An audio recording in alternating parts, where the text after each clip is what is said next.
কিন্তু তেতো খেতে একদম পছন্দ করি না। যাও খেতে হবে, আমার পেটে সাফ হয়েছে না।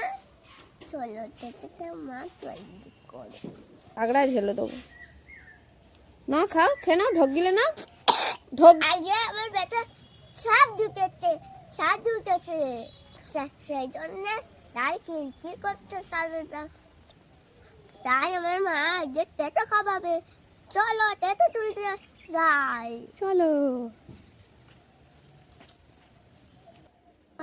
অনেক তেতো আছে, অনেক তেতো গাছ আছে, তাই জন্য চলে যাচ্ছি। চলো চারটির গাছ থেকে তেতো পাতা নিচ্ছি। এই দেখো তেতো পাতা কি সুন্দর হয়েছে, দেখো কি সুন্দর হয়েছে। কত কিনতেছ ও?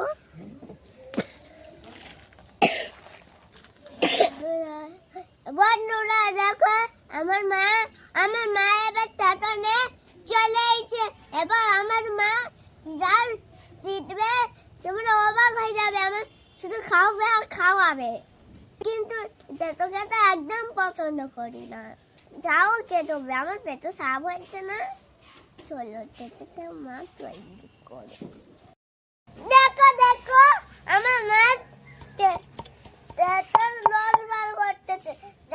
সাপের রস শুনলে দিয়ে কেন কেন হাঁ করো, হাঁ করো, বড় করে হাঁ, একদম বড় হাঁ, বড় করে হাঁ, হ্যাঁ বড় করে হাঁ, এরকম উঁচু করো মাথাটা। হ্যাঁ টাগড়ায় ঢেলে দেবো না, খাও খেয়ে নাও, ঢোক গিলে না ঢোক গেল। জল খাও, একটু জল খাও। ভেরি গুড, আর নয় আর নয় আর নয় আর নয়, ব্যাস ভেরি গুড ভেরি গুড। এবারে লাইক করে দাও একটা, লাইক লাইক। আর কথাই বলতে পারছে না, চোখ থেকে জল চলে আসছে। এবারে বলো যারা যারা যারা বন্ধ করে তারা ভিডিওটা লাইক কমেন্টে ওষুধ লিখে দাও। ওষুধ এটা আর একটু আছে, খাবে? কোথায়? এই তো খা খা খা খা খা খা খা খা খা খা খা খা খা খা খা খা খা খা খাবে না?